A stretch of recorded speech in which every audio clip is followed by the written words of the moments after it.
Hey guys, all right, so I am back with another DIY. I wanted to show you guys how I use different rinses after I am done with my full wash day. So I think I've mentioned in a few of my different MTs some of the teas that I've used. I've showed you guys the tea bags, but I wanted to show you another rinse that I found a while ago. I can't remember the name of the gal who I learned it from, but I will put the name of her channel up here.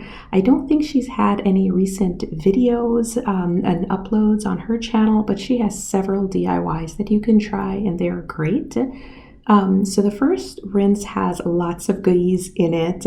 I love the scent of it. It smells like aniseed. It smells like rosemary, cloves. All of those are the ingredients in this rinse, and it just has a fresh and natural scent to it.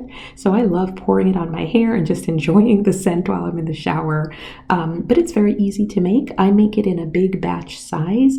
Then I freeze it in little cubes, keep it in the freezer, and maybe the night before I do my hair, I'll just take out, like a few of them, and then they're ready the next day. They're melted, ready to go. So super easy to make it, freeze it, and then use it.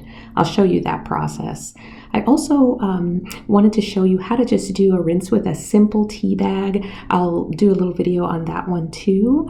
And you can just use tea bags alone for your rinse, or you can add a couple goodies to it, which is what I like to do. So I'll show you that. I just add two powders to it to kind of boost that tea rinse up a bit. It's great for your scalp and for your hair. So lots of different options for you, but I will show you those two teas that I use. All right, see you guys later.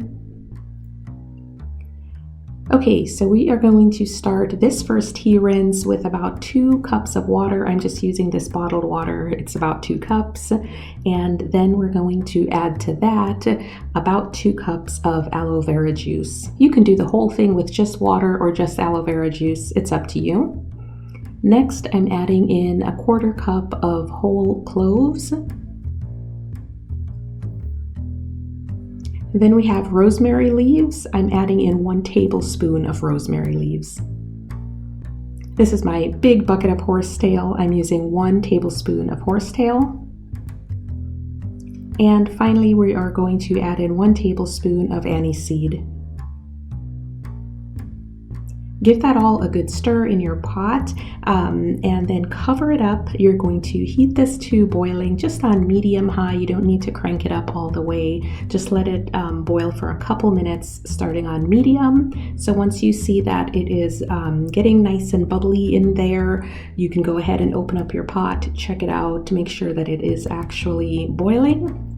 But at this point, just cover it back, turn off the heat, and let it sit right there on the stove overnight until it's completely cool the next day. So the next day, all you're going to do is just strain off your tea. And here are all those goodies that make up your great tea rinse.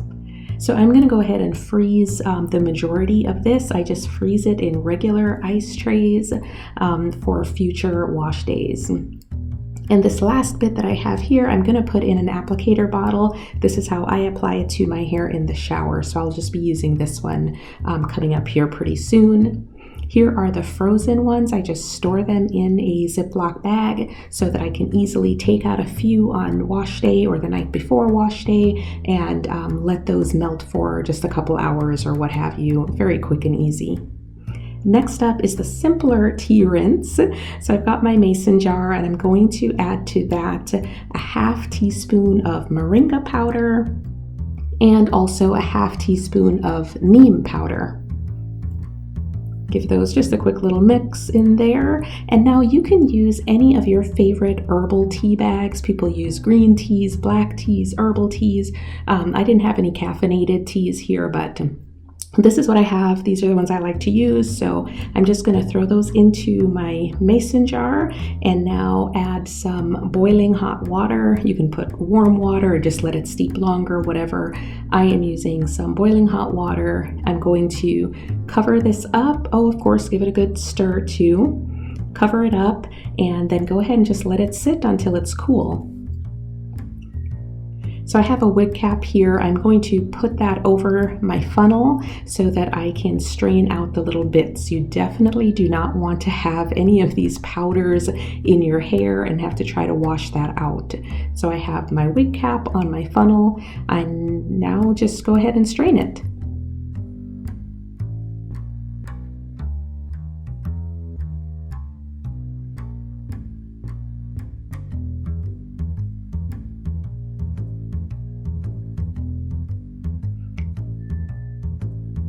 And there you have it. This little mason jar gives me one full bottle here of my tea rinse, so that is plenty. I can get all of my hair thoroughly rinsed with this tea rinse here.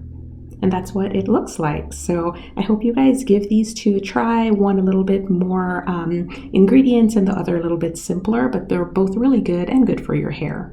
See you guys later.